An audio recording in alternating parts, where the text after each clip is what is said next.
Hello friends, అందరూ ఎలా ఉన్నారు? నేనైతే బాగున్నాను. మీరు కూడా బాగుండాలని మనస్ఫూర్తిగా కోరుకుంటున్నాను. ఈరోజు నేను ఏం చేయబోతున్నానంటే, ఆల్రెడీ మీరు థంబ్నెయిల్లో చూసే ఉంటారు. మా బుడ్డోడి కోసం బాలామృతం అట్లు చేయబోతున్నాను. ఇది చేయటం చాలా ఈజీ, త్వరగా క్విక్ అండ్ ఈజీగా చేసుకోవచ్చు. ఇది పిల్లలకి ఎంతో హెల్దీ కూడా. అంగన్వాడీకి వెళ్ళినప్పుడు మా బుడ్డోడి కోసం ఇచ్చారు ఈ బాలామృతం పిండి. ఈ బాలామృతం పిండి చూడటానికి చక్కగా ప్యాకింగ్ క్వాంటిటీ బాగానే ఉంది. 2.5 కేజీలు ఉంది. మా బుడ్డోడి కోసం చాలా జాగ్రత్తగా చేస్తున్నాను. పోషకాహార లోపం ఉన్న వాళ్ళకి ప్రతిరోజు ఇస్తే మంచిదంట. ఇందులో న్యూట్రిషన్, ఇనుము, కాల్షియం ఉండటం వల్ల పిల్లలకి ఇవ్వచ్చు. ఎక్కడ కింద పడిపోతుందో అని చాలా జాగ్రత్తగా స్పూన్తో నెమ్మదిగా తీస్తున్నాను ఈ పిండిని.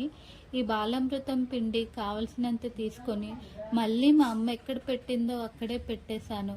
బరువు మాత్రం బాగానే ఉంది. కింద పడకుండా ఎంత జాగ్రత్తగా తీసినా కొంచెమైనా టేబుల్పై పడింది. స్పూన్తో కదా, అందుకే కొంచెం కింద పడింది. ఇప్పుడు టేబుల్ క్లీన్ చేసేసుకుంటాను. ఈ రెసిపీ చేయటానికి కావలసినవి కొంచెం బాలామృతం పిండి, కొంచెం కొబ్బరి పొడి, స్వీట్నెస్ కోసం బెల్లం, మంచి ఫ్లేవర్ కోసం ఇలాచి. ఇవన్నీ నేను టేస్ట్ కోసం, హెల్త్ కోసం వాడుతున్నాను. కావాలంటే మీరు ఓన్లీ పిండితో వాటర్ పోసి బాగా కలుపుకొని కూడా చేసుకోవచ్చు. నేను చెప్పిన విధంగా చేస్తే ఇంకా హెల్దీ. బెల్లం, కొబ్బరి, ఇలాచి ఇవన్నీ హెల్దీ, చాలా మంచిది. ఈ బాలామృతం 7 to 3 years పిల్లలకి పెట్టచ్చు. ఇది పోషకాహార లోపం వల్ల చాలా మంచిది. ఆరోగ్యానికి కూడా చాలా మంచిది. బెల్లంలో ఎక్కువగా ఐరన్ ఉండటం వల్ల పిల్లలకి ఇవ్వచ్చు. ఈ బాలామృతం పిండిలో కొంచెం కొబ్బరి పొడి, బెల్లం, యాలకులు వేసి బాగా కలుపుకోవాలి. కొంచెం కొంచెం వాటర్ పోసుకుంటూ కలుపుకోవాలి.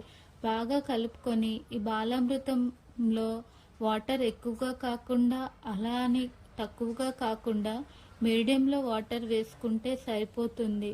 ముద్దగా ఉన్న అట్లు బాగా రావు, అలా అని పల్చగా వేసినా బాగోవు. ఇలా కొంచెం కొంచెం వాటర్ పోసుకుంటూ కలుపుకోవాలి.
ఇప్పుడు ముందుగా స్టవ్ ఆన్ చేసుకొని ప్యాన్ పెట్టుకోవాలి. ఆ తర్వాత ఫ్లేమ్ని మీడియంలో పెట్టుకొని ప్యాన్ హీట్ అయ్యాక నెయ్యి వేసుకోవాలి. కావాలంటే మీరు ఇందులో నెయ్యికి బదులు ఆయిల్ కూడా వేసుకోవచ్చు. అది పూర్తిగా మీ ఆప్షనల్. మా బుడ్డోడి కోసం కాబట్టి నేను నెయ్యి వేసుకుంటున్నాను. ప్యాన్ హీట్ అయ్యాక 1 టేబుల్ స్పూన్ నెయ్యి వేసుకుంటున్నాను. నాకు నెయ్యి స్మెల్ అన్న చాలా ఇష్టం. డైలీ 2 స్పూన్స్ నెయ్యి తింటే చాలు, హెల్త్కి చాలా మంచిది. ఇప్పుడు నెయ్యి హీట్ అయ్యింది. మనం ముందుగా కలిపి పెట్టుకున్న హెల్దీ బాలామృతం పిండి తీసుకొని ప్యాన్పై ఈవెన్గా స్ప్రెడ్ చేయాలి. నెమ్మదిగా ఆమ్లెట్ వేసినట్టు వేయాలి. హెల్దీ రెసిపీ కాబట్టి ఇందులో నెయ్యి వేసుకుంటేనే మంచిది. పిల్లలకి ఈ నెయ్యి ఎంతో హెల్దీ. మా బుడ్డోడి కోసం కాబట్టి నేను నెయ్యి వేసుకుంటున్నాను. మా బుడ్డోడికైతే నెయ్యి అంటే మహా ఇష్టం. అదేంటో మరి, నేను ఎప్పుడు ఏది ప్యాన్పై వేసినా అది ఫస్ట్ టైం అస్సలు రాదు. తీసేటప్పుడు మాత్రం ముక్కలుగా అయిపోతుంది. ఈరోజు ఎలా వస్తుందో మరి నాకైతే కొంచెం డౌట్గానే ఉంది. ఈసారి కూడా ముక్కలైపోతుందని. అందుకే నా కోసం పెద్దట్టు వేశాను. మా బుడ్డోడి కోసం బుల్లెట్ వేస్తాను. ఎంతకైనా మా వాడు చిన్నోడు కదా, అందుకే బుల్లెట్ వేస్తాను. నాకైతే డౌట్గా ఉందని చెప్పాను కదా. మరీ పెద్ద ముక్క అవ్వలేదు, అలా అని మరీ చిన్నగా అవ్వలేదు, పర్లేదు. అమ్మయ్య, మొత్తానికి అట్టు వేశాను. సక్సెస్ఫుల్గా ఈ అట్టుని కంప్లీట్ చేస్తున్నాను. ఆహా, నెయ్యి వేయటం వల్ల ఈ అట్టు మంచి స్మెల్ వస్తుంది. దాంతోపాటు యాలకులు వేశాను కదా, ఇంకా మంచి వాసన వస్తుంది. టేస్ట్ మాత్రం ఎలా ఉంటుందో. ఇప్పుడు మా బుడ్డోడి కోసం కూడా బుల్లెట్ వేసేస్తాను. ఇది మాత్రం బాగానే వస్తుంది, వాడి కోసం చేసింది కదా. మొత్తానికి ప్లేట్లో అట్టు వేసుకున్నాను. చూడటానికి కలర్ఫుల్గా ఎమ్మీగా భలే ఉంది ఫ్రెండ్స్. నా అట్టు ముక్కలైపోయింది. ఇది మా బుడ్డోడి అట్టు. ఇప్పుడు టైం ఎంత అయిందో చెప్పుకోండి చూద్దాం ఫ్రెండ్స్. మీరు ఏమనుకుంటున్నారు, బాగా నైట్ అయింది అనుకుంటున్నారా? కాదు, లాస్ట్ వీడియోలో చెప్పాను కదా మా అమ్మ వాళ్ళ ఊర్లో చలి ఎక్కువ ఉంటుందని. ఇప్పుడు టైం ఎంత అయిందో తెలుసా? సాయంత్రం 6 గంటలు అవుతుంది. చూడండి, బాగా నైట్ అయినట్టు కనిపిస్తుంది కదా. మా ఊర్లో సాయంత్రం అయితే చాలు బాగా చీకటిగా ఉంటుంది. ఎవరింట్లో వాళ్ళు ఉంటారు, అస్సలు బయటికి రారు. ఎంతో పని ఉంటే తప్ప. అయినా ఇంత భయంకరమైన చలికి ఎవరు బయటకు వస్తారు?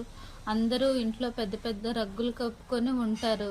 చలికి బయటికి ఎవరు వచ్చినా వాళ్ళు ఈ చలి దెబ్బకి ఫ్రీజ్ అయిపోవాల్సిందే. అలా ఉంటుంది మరి. మా ఊర్లో కొత్తలు వస్తే చలికి తట్టుకోవడం చాలా కష్టం.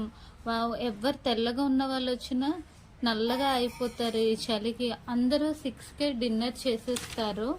ఈరోజు నా డిన్నర్ మా బుడ్డోడి కోసం చేసిన అట్లు తినేస్తున్నాను. మా బుడ్డోడికి మాత్రం మా అమ్మ తినిపిస్తుంది. వాడు తినటానికి 2 గంటలు పడుతుంది. నేనైతే టీవీ చూస్తూ తింటున్నాను. మా బుడ్డోడు మాత్రం కుదురుగా ఉండకుండా మా అమ్మను బాగా తిప్పిస్తున్నాడు. మా బుడ్డోడికి తినిపించటం అంటే తల ప్రాణం తోకకు వస్తుంది. టీవీ ఆన్ చేయాలి, ఫోన్లో వీడియోలు చూపించాలి. మా బుడ్డోడు తినటానికి ఇన్ని తిప్పలు పడాలి మేము. ఇదంతా నా వల్ల కాదు అని మా మమ్మీయే తినిపిస్తోంది. ఈ బాలామృతం అట్టు ఒక్కటి తింటే చాలు, కడుపు చాలా నిండిపోయినట్టు అనిపిస్తుంది. ఈరోజు స్టమక్ చాలా హెవీగా ఉంది. అందుకే ఇంకా మిల్క్ కూడా తాగను. మా అమ్మ కొంచెం రైస్ తినమంటుంది. నాకైతే ఏమీ తినాలనిపించటం లేదు. ఎలాగోకలాగా ఈ అట్టు తినేయాలి. టేస్ట్ మాత్రం బాగుంది. ఇందులో కొబ్బరి పొడి, బెల్లం, యాలకులు, నెయ్యి వేయటం వల్ల టేస్ట్ బాగుంది. కానీ నాకే ఎందుకో ఈరోజు హాఫ్ తింటే స్టమక్ ఫుల్ అయిపోయింది. ఎలాగైనా కూర్చొని అంతా తినాలి. తినకపోతే మా అమ్మ దగ్గర తిట్లు వర్షం కురుస్తుంది.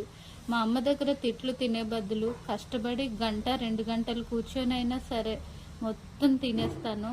మొత్తానికి నేను తినటానికి 2 గంటలు పట్టింది ఫ్రెండ్స్. నేను కూడా ఈరోజు మా బుడ్డోడ్లాగే తినటానికి ఎక్కువ టైం పట్టింది. ఎలాగైతే నేను మొత్తానికి తినేసాను. ఈ ఎల్లో డబ్బా ఏంటి అని అనుకుంటున్నారా? అదేనండోయ్, ఇదేం చూపిస్తుందిరా బాబోయ్ అనుకుంటున్నారా? మా బుడ్డోడి సిరప్ అండి. క్లైమేట్ వల్ల జలుబు చేసింది, అందుకే ఈ సిరప్ చూపిస్తున్నాను. మా బుడ్డోడికి ఎప్పుడు జలుబు చేసినా ఈ సిరప్ వేయగానే చాలా బాగా తగ్గుతుంది. నిద్ర పట్టడం లేదు అని అలా కూర్చొని ఫోన్ చూస్తుంటే ఆన్లైన్ షాపింగ్ ఎందుకో చేయాలనిపించింది. నాకైతే ఆన్లైన్ షాపింగ్ అనగానే ముందుగా గుర్తొచ్చేది డ్రెస్సెస్. మన ఆడవాళ్ళకి ఎన్ని బట్టలు ఉన్నా ఇంకా కావాలనిపిస్తుంది. నాకంటే బట్టలంటే అంత పిచ్చి మరి. ఫ్రెండ్స్, ఈ వీడియో నచ్చితే లైక్ చేయండి, సబ్స్క్రైబ్ చేయండి. నెక్స్ట్ వీడియోతో మళ్ళీ కలుద్దాం.